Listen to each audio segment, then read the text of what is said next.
हाँ, तो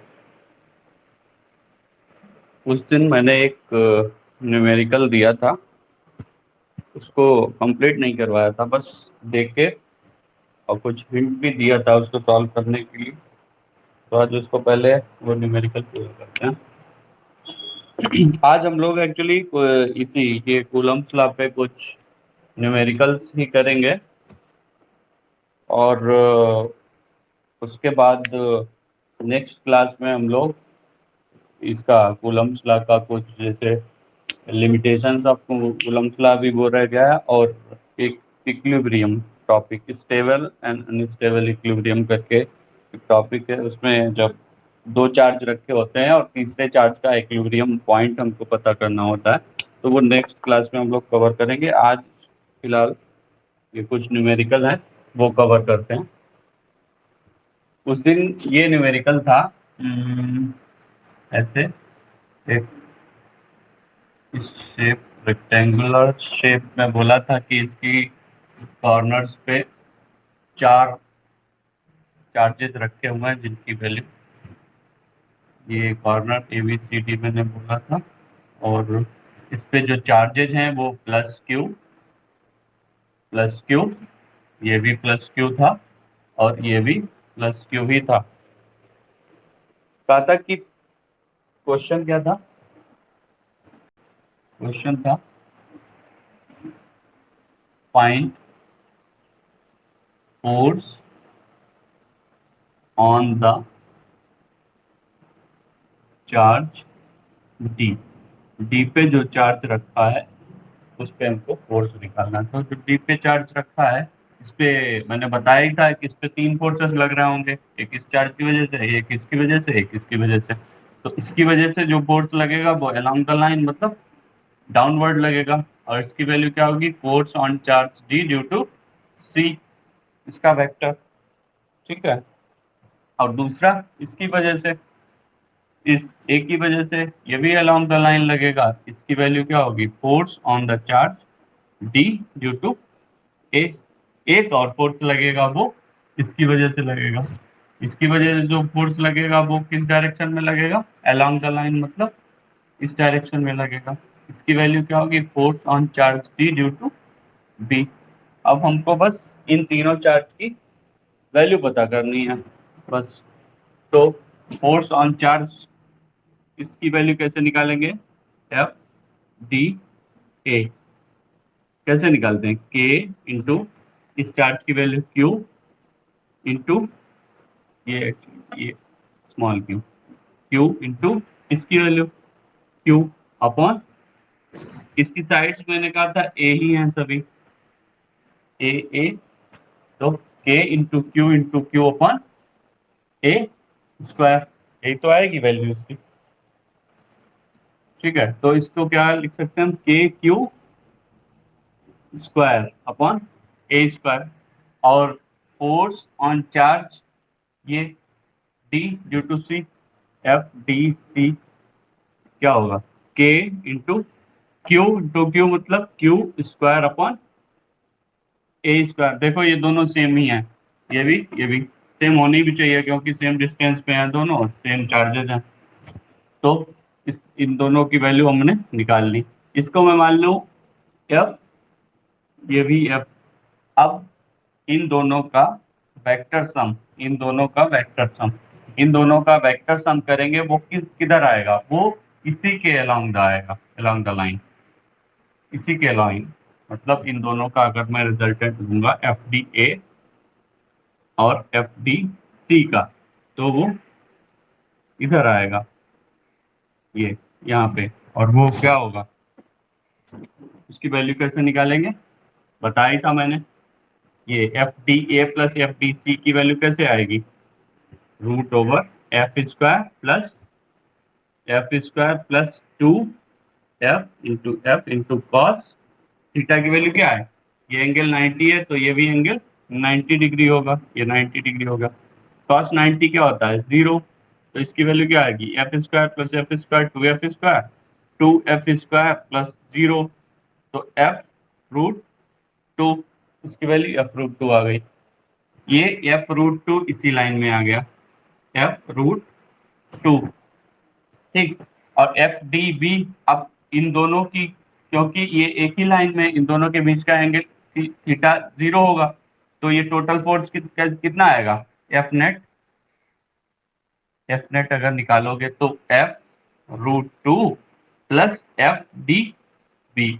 अब बस हमको FDB की वैल्यू निकाल देनी है, इसमें डायरेक्ट ऐड कर देना। FDB की वैल्यू कैसे निकालोगे, इसको हटा दे रहे हैं, फिर FDB की वैल्यू बता दे रहे हैं कैसे निकालते हैं। इसको लिख लेना, इसकी f की वैल्यू ये KQ² है, इसका अभी यूज होगा, क्योंकि इसकी वैल्यू हमको पुट करनी होगी। कैसे निकालेंगे, देखो एफ डी बी क्या होगा, K इंटू ये चार्ज Q इंटू ये चार्ज Q अपॉन ये डिस्टेंस कितनी होगी, ये देखो ये ट्रायंगल है, ये साइड ये है, ये साइड ये है, तो इसकी वैल्यू क्या होगी, A² प्लस पाइथागोरस, ये क्या होगा 2A² मतलब A√2, इसकी वैल्यू हो जाएगी K into Q upon distance का होल स्क्वायर, A√2 का स्क्वायर, कितनी आएगी इसकी वैल्यू KQ² अपॉन 2A², ठीक है। FDB की वैल्यू हमको पता हो गई, इसकी वैल्यू क्या हो जाएगी अब f√2 plus KQ² upon 2A², KQ² upon A² की वैल्यू क्या है f, तो ये क्या है f/2 हो जाएगा, प्लस f/2, तो इसको क्या लिख सकते हैं, इसमें अगर f कॉमन ले लें हम, तो ये हो जाएगी √2 plus 1/2, there f is KQ² upon A²। इसको फटाफट नोट करो, इसको ऐसे करते हैं, थोड़ा मार्कर में इंक डाल दूं।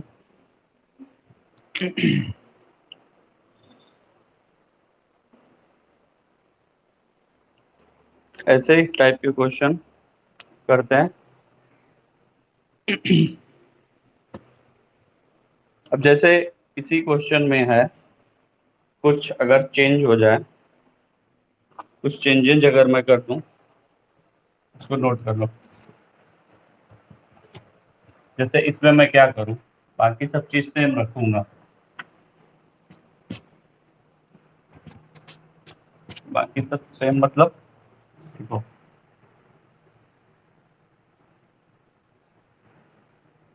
बाकी सब मैं सेम रख रहा हूँ, मतलब यहाँ पे जो चार्ज है वो प्लस क्यू है, इस साइड पे जो चार्ज है वो प्लस क्यू है, इस साइड पे जो चार्ज है प्लस क्यू है, बट यहाँ पे जो चार्ज रखा हुआ है उसको मैं अभी माइनस क्यू कर दे रहा हूँ। अब सेम चीज, find the force at D, कैसे निकालोगे, इसको मैं सॉल्व नहीं करूंगा, बस देखो बता दे रहा हूँ कैसे। इस पे जो फोर्स लग रहे हैं, तीन ही फोर्स लगेंगे, इसकी वजह से इसकी और इसकी वजह से, इसकी वजह से इस पे जो फोर्स लगेगा वो अट्रैक्टिव होगा, क्योंकि ये माइनस है ये प्लस है, इस तरफ होगा अलॉन्ग द लाइन, इसकी वजह से भी अट्रैक्टिव होगा और इस तरफ होगा, इसकी वजह से जो फोर्स लगेगा वो किधर होगा, ये अलॉन्ग द लाइन इस तरफ होगा। अब देखो एक फोर्स इधर लग रहा है, एक फोर्स इधर लग रहा है, एक फोर्स इधर लग रहा है, ये फोर्स और ये फोर्स, इन दोनों की वैल्यू सेम होगी, इन दोनों की वैल्यू सेम होगी, और वो एक दूसरे से 90 डिग्री एंगल पे हैं, और इन दोनों का जो रिजल्टेंट आएगा वो इसी के अलोंग आएगा, फिर हमको इन दोनों को ऐड कर देना है, इसकी वैल्यू निकाल लोगे, साइड ए ही है, इसकी वैल्यू तो सेम ही आएगी जो पिछले में आएगी, KQ² अपॉन A², इसकी भी KQ² अपॉन A², ये भी वैल्यू सेम ही आएगी, बट इसकी डायरेक्शन देखो चेंज हो गई है, डायरेक्शन पहले डाउनवर्ड थी, अभी ये उस तरफ है, और इसकी ये डिस्टेंस तुम पिछले के जैसे ही इसको निकाल लोगे, ठीक है। इसको ऐसे करते हैं, एक तो इस टाइप के क्वेश्चन होंगे, और एक दूसरा है क्वेश्चन, जैसे अगर एक तो ट्रायंगल में, मैंने इक्विलेटरल ट्रायंगल में एक बेसिक क्वेश्चन बताया था, एक क्वेश्चन ये ले लो, अगर इस टाइप से हो,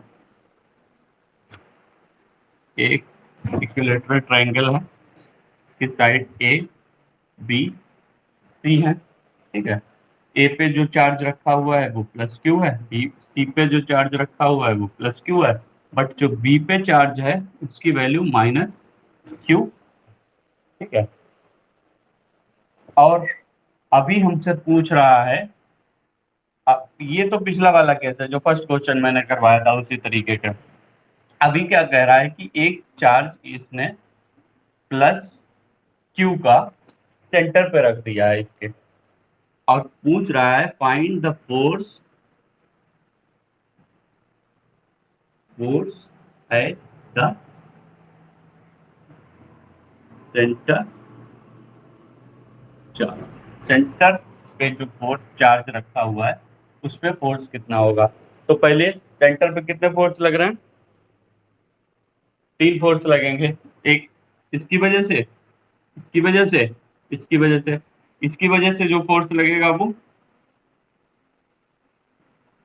इधर लगेगा, इसकी वजह से इधर, ये इसकी वजह से लगेगा वो किस नेचर का होगा, क्योंकि ये प्लस है ये प्लस है, along the line but repulsive, तो along the line but repulsive. इस तरीके से इधर इसकी वजह से भी along the line but repulsive इधर, और इसकी वजह से along the line but attractive, along the line but attractive,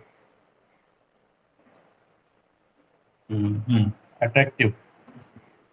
इसकी वजह से जो फोर्स लगेगा इस पे वो अट्रैक्टिव होगा, और इधर लगेगा, इधर ही तो लगेगा। अब हमको क्या है, इस फोर्स की वैल्यू निकालनी है, इस फोर्स की वैल्यू निकालनी है, इस फोर्स की वैल्यू निकालनी है।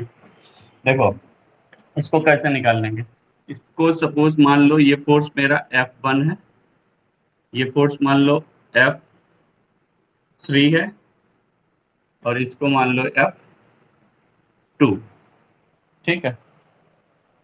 कैसे निकालोगे F1, F1 देखो F1 की वैल्यू क्या आएगी, F1 K into Q into q upon distance कितना होगा, ये साइड ए है, कोई भी इक्विलेटरल ट्रायंगल है उसके सेंटर की डिस्टेंस, उसके यहाँ से सेंटर की डिस्टेंस कितनी होती है, ये डिस्टेंस होती है a/√3।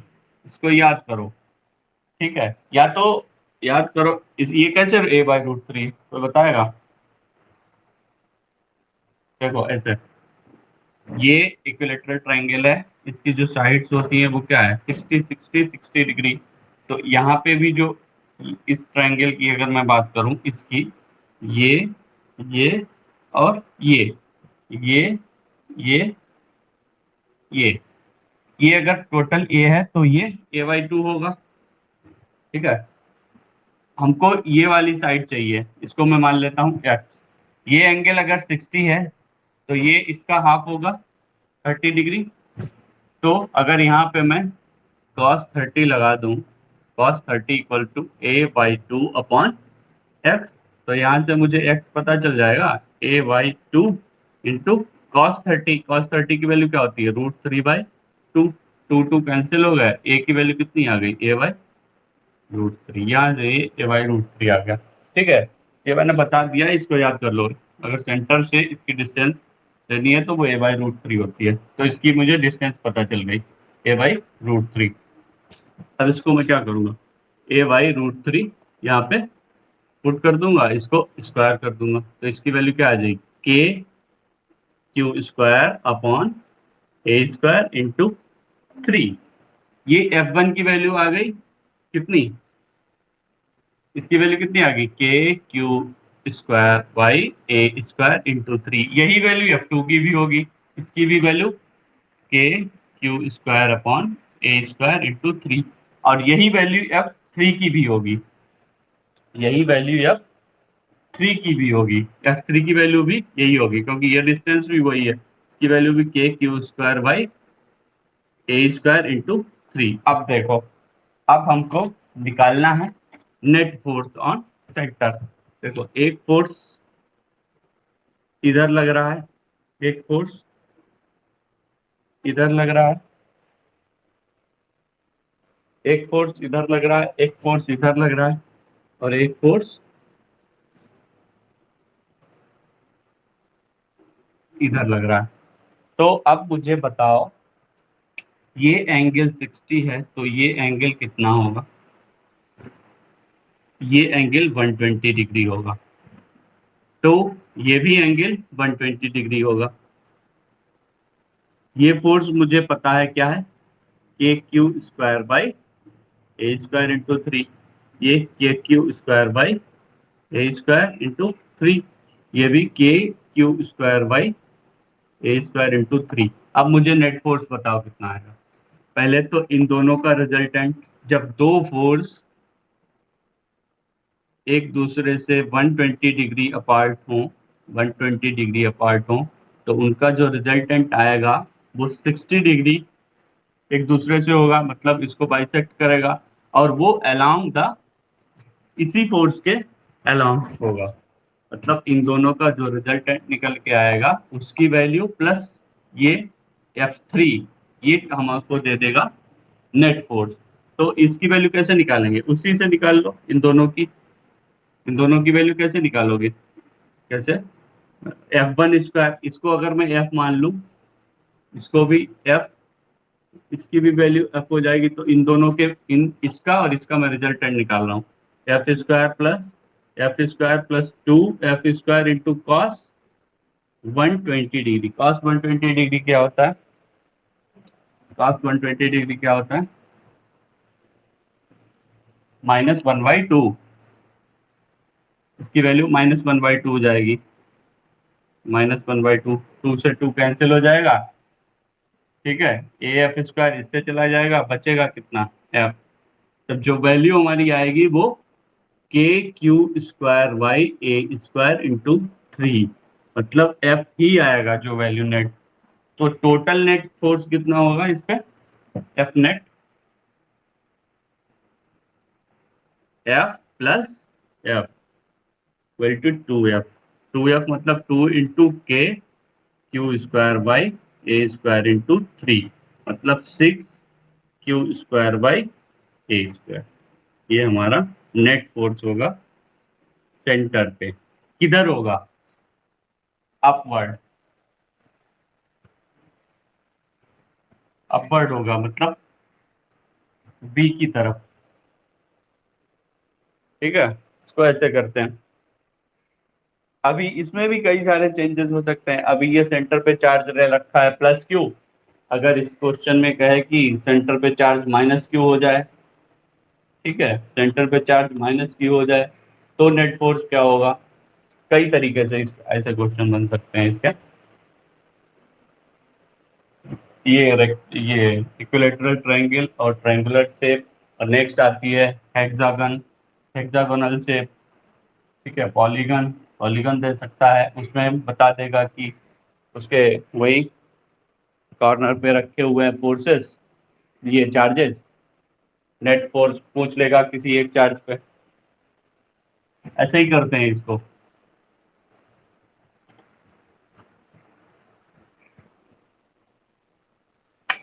एक तो कूलम्ब्स लॉ से रिलेटेड इस टाइप के क्वेश्चन होते हैं। दूसरे होते हैं, जैसे बोलेगा कि रॉड है जो कि चार्ज है, ठीक है, रॉड पे जो चार्ज का डिस्ट्रीब्यूशन है वो लाइन चार्ज डिस्ट्रीब्यूशन है अगर, और कह देगा कि इस रॉड के पास एक चार्ज रखा हुआ है Q, तो उस रॉड की वजह से Q पे जो चार्ज लगेगा वो कितना होगा?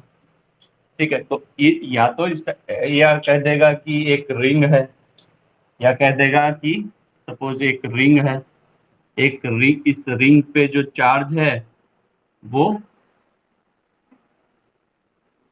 चार्ज इस तरीके से डिस्ट्रीब्यूट है इस पे, इसकी चार्ज डेंसिटी कुछ देगा।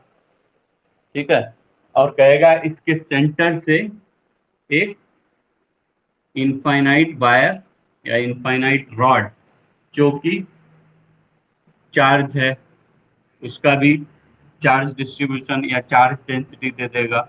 ठीक है, ये इनफाइनाइट है। हमको पूछेगा इस रॉड पे, इस रिंग की वजह से जो फोर्स लगेगा वो कितना होगा। या तो एक मैंने पहले कहा था क्वेश्चन, एक रॉड है जिसपे चार्ज डिस्ट्रीब्यूशन है, लाइन चार्ज डिस्ट्रीब्यूशन है, उसकी चार्ज डेंसिटी कुछ देगा लेमडा, लेमडा दे दिया। और इससे कुछ डिस्टेंस पे एक चार्ज रखा हुआ है क्यू, यहाँ से कुछ डिस्टेंस पे, सपोज ये डिस्टेंस ये है और इसकी डिस्टेंस दे दिया है मुझे एल। ठीक है, या तो इसको 1 मिनट में करवा ही देता हूँ। एक क्वेश्चन देखो, इस तरीके को क्वेश्चन है, इसमें पूछेगा चार्ज इस पे कितना होगा।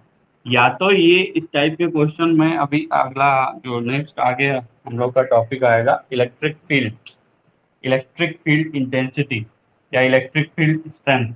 उसमें इलेक्ट्रिक फील्ड स्ट्रेंथ हम लोग निकालेंगे। तो या तो इलेक्ट्रिक फील्ड स्ट्रेंथ में इस टाइप के क्वेश्चन कवर हो जाते हैं, और या तो इसको अलग से यहाँ पे फोर्स अभी निकालो, या अगले टॉपिक में इलेक्ट्रिक फील्ड स्ट्रेंथ निकालेंगे। तो इलेक्ट्रिक फील्ड स्ट्रेंथ अगर हमको पता चल जाती है तो वहां से फोर्स अभी पता चलेगा अगले टॉपिक में, कि फोर्स भी हमको इलेक्ट्रिक फील्ड स्ट्रेंथ के साथ ही पता चल जाता है। तो अगर इसको अभी करेंगे तो वो फिर दो दो बार करना हो जाएगा। तो मैंने ये सोच के रखा है कि इस टाइप के क्वेश्चन को तुमको वहीं पे करवा देंगे इलेक्ट्रिक फील्ड स्ट्रेंथ के साथ। अभी इसको नहीं करेंगे, ठीक है, इसको उसी के साथ करवाते हैं। अभी एक क्वेश्चन मैं लाया हूँ तुम लोग के लिए, जैसे तुम्हारा एनसीईआरटी का ही है, उस पर क्या दिया है थोड़ा अलग है वो क्वेश्चन। क्वेश्चन दिया है कि दो चार्जेस हैं, सरफेस पे रखे हुए हैं, ठीक है, और कह रहा है ये वाला जो चार्ज है ये भी पॉजिटिव है, इसकी वैल्यू जो है, ये पॉजिटिव है, इसकी वैल्यू जो है, इस पे जो चार्ज दिया है वो क्यू नॉट है, और इन दोनों के बीच की जो डिस्टेंस है वो आर हमको दे रखी है, और जो दूसरा चार्ज है वो भी प्लस है, और जो इस पे जो चार्ज है वो क्यू है, और इसका जो सेकंड चार्ज का मास दे रखा है एम। ठीक है, हमको कहा है कि ये वाला चार्ज अगर मैं इस चार्ज को फिक्स कर दूं मतलब ये चार्ज फिक्स है, तो हमको पूछा है कि find the value of mu. Mu क्या है? फ्रिक्शनल कोफिशिएंट, फ्रिक्शनल कोफिशिएंट है ये, इसकी ये क्या है? Frictional. Find the value of mu,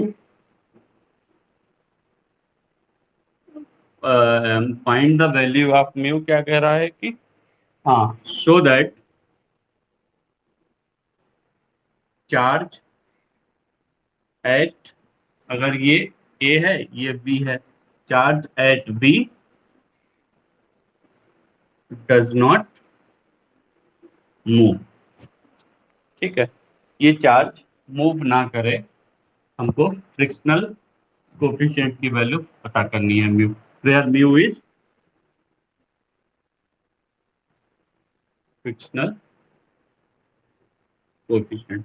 ठीक है, ये म्यू यहाँ पे होगा। अब इसमें क्या करना है, ये चार्ज अगर मेरा फिक्स है, ठीक है, ये चार्ज मेरा फिक्स है, तो इस चार्ज पे ये फिक्स है बट ये नहीं फिक्स है, तो इस पे एक तो फोर्स इस चार्ज की वजह से लगेगा, वो किस डायरेक्शन में होगा, इस पे एक फोर्स लगेगा वो इस डायरेक्शन में होगा, और ये फोर्स कौन सा होगा? एफ, एक इलेक्ट्रोस्टैटिक फोर्स है जो इस डायरेक्शन में लगेगा क्योंकि ये इसको रिपेल करेगा। और एक फोर्स, अगर इसका फ्रिक्शनल कोफिशिएंट म्यू है, ये फ्रिक्शनल कोफिशिएंट म्यू है, तो एक फ्रिक्शनल फोर्स इसका इस डायरेक्शन में लगेगा, इधर। ठीक है, तो हमको इस म्यू की वैल्यू बतानी है कि ये बी चार्ज हमारा मूव ना कर सके। तो ए अगर मूव नहीं करेगा तो मतलब उसको, अगर उसको रेस्ट पे रहना है, तो एक इसके अपोजिट में एक फोर्स लगना चाहिए जो कि फ्रिक्शनल फोर्स यहाँ पे बताया है लगेगा, लगेगा भी फ्रिक्शनल फोर्स, और उस फ्रिक्शनल फोर्स की वैल्यू इस इलेक्ट्रिक फोर्स से ज्यादा होनी चाहिए, उसी कंडीशन में ये मूव नहीं करेगा। तो जो फ्रिक्शनल फोर्स, अगर मैं इसको एफ एल कह दूं, फ्रिक्शनल फोर्स जो होता है मेरा एफ एल, उसकी वैल्यू क्या होती है, mu into N, mu into N, where N is M G. तो ये वो हो जाएगा mu M G, mu M G. ठीक है, तो यहाँ पे लिख लो, for charge at B does not move, तो F L should be greater than F electrostatic. तो और एफ इलेक्ट्रोस्टैटिक क्या है, एफ इलेक्ट्रोस्टैटिक क्या है, K into Q into Q not upon ये डिस्टेंस आर स्क्वायर। हमको कहा है कि F L greater than F electric, F L की वैल्यू क्या है, mu M G greater than के Q Q not upon are square. तो यहां से हम म्यू की वैल्यू निकाल सकते हैं, म्यू इज ग्रेटर देन के Q Q not upon m g r square, ये वैल्यू हो जाएगी मेरी म्यू की, यही म्यू की वैल्यू पूछ रहा है। तो एक तो देखो इस टाइप के क्वेश्चन आ सकते हैं, एनसीईआरटी का ही क्वेश्चन है, एक तो इस टाइप के क्वेश्चन दे देंगे, एक तो वो ट्रायंगुलर और रेक्टेंगुलर हो गया, एक इस टाइप के क्वेश्चन आ सकते हैं। चलिए, इसमें कई सारी वैरायटी है क्वेश्चन की, कई तरीके से आ सकता है। एक तो वो अभी जो मैंने बताया उस टाइप से, जैसे रॉड दे देगा, अभी वो चार्ज डिस्ट्रीब्यूशन में उसके टाइप बताऊंगा। एक्चुअली वो एक होता है लाइन चार्ज, एक सरफेस चार्ज, एक वॉल्यूम चार्ज। तुम्हारे में लाइन और सरफेस के ही ज्यादातर क्वेश्चन है, वॉल्यूम का तो नहीं है मुझे दिखा कोई, फिलहाल मैं देखूंगा अगर वॉल्यूम का भी होगा। लाइन और सरफेस चार्ज डिस्ट्रीब्यूशन पे उसके क्वेश्चन होते हैं, वो इलेक्ट्रिक फील्ड के कॉन्सेप्ट में मैं उसको कवर कर दूंगा उस टाइप के क्वेश्चन के। ठीक है, इस तरीके से क्वेश्चन आते हैं। और भी कई तरीके से हो सकते हैं क्वेश्चन।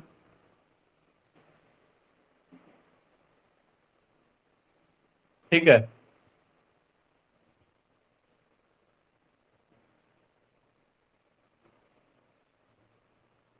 एक क्वेश्चन और देख लो, उसके बाद फिर नेक्स्ट क्लास में बताएंगे। एक क्वेश्चन और देख लो,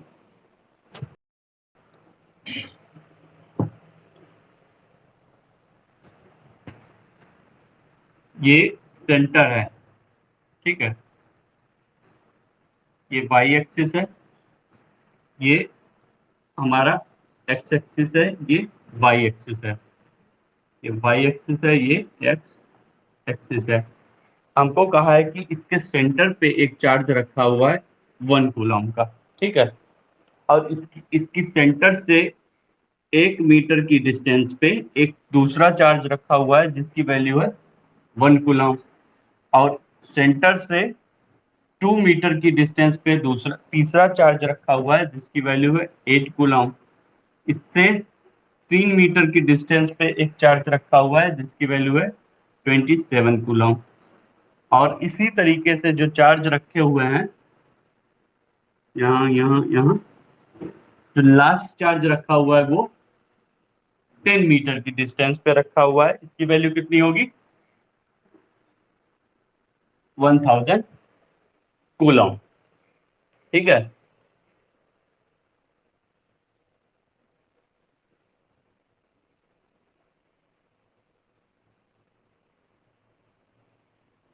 इन चार्ज की वजह से सेंटर पे जो चार्ज रखा है उस पे फोर्स कितना लगेगा, कैसे निकालोगे, कूलम्स लॉ से, F equal to k k q into q upon are square, तो के मैं बाहर ले लेता हूँ, q into q 1 upon distance 1 square plus अगला 1 into 2 upon distance 1 into sorry 2 नहीं 1 into 8 Q1 into Q2 upon 2 square plus 1 into 27 upon 3 square and so on 1 into 1000 upon 10 square. ये हो जाएगा चार्ट। तो इसकी वैल्यू क्या होगी, के 1/1 प्लस ये 1 इंटू 8, 8 को 2 टू द पावर 3/2 स्क्वायर लिख सकते हैं, plus 3 to the power 3/3 square plus 10 to the power 3/10 square, ऐसा लिख सकते हैं। तो इसकी वैल्यू क्या आएगी, के 1 प्लस ये बचेगा 2 प्लस ये बचेगा 3 प्लस एंड सो ऑन ये बचेगा कितना 10। ये कौन सी सीरीज है, इसका सीरीज का सम कैसे करते हैं, इसको कैसे, इसकी वैल्यू कैसी आती है, sum of numbers n into n plus 1/2, कितनी आएगी इसकी value, k into n 10 into n plus 1/2 कितना आएगा 10 5 11 55 के। ठीक है, एक तो इस तरीके से क्वेश्चन बन सकते हैं। तो क्या है, सीरीज कई सारी सीरीज बना सकते हो इसमें, जैसे अभी यहाँ पे 1 मीटर पे 1 कूलम, 2 मीटर पे 8 कूलम, 3 मीटर पे 27। ठीक है, इसको चेंज कर दो, दूसरा सीरीज, बहुत तरीके से ऐसे सीरीज, ये तो n नंबर का सम की सीरीज थी, दूसरे में कोई दूसरा दे सके एक, या तो इस तरीके से भी क्वेश्चन आ सकते हैं। है तो कूलम्स लॉ, लेकिन कूलम्स लॉ का यहाँ पे क्या यूज है, बस यही ये चीज बस पता हो, ये तो मैथ का क्वेश्चन हो गया, कूलम्स लॉ का थोड़ी ना क्वेश्चन, सीरीज का क्वेश्चन है ये तो, कहने के लिए है बस कूलम्स लॉ। बट हो सकते हैं क्वेश्चन तो इस तरीके से भी हो सकते हैं। ठीक है, तो इस तरीके से आते हैं क्वेश्चन। नेक्स्ट क्लास में हम इसको भी यहीं तक रखते हैं। नेक्स्ट क्लास में मैं जो एक दो टॉपिक हमारा बचा हुआ है इस पे, एक तो लिमिटेशंस ऑफ कूलम्स लॉ और एक है इक्विलिब्रियम, इक्विलिब्रियम ऑफ 3 चार्जेस, और उसके साथ ही हम देखेंगे इक्विलिब्रियम अनस्टेबल और स्टेबल इक्विलिब्रियम पॉइंट्स। ठीक है, वो नेक्स्ट क्लास में बताते हैं।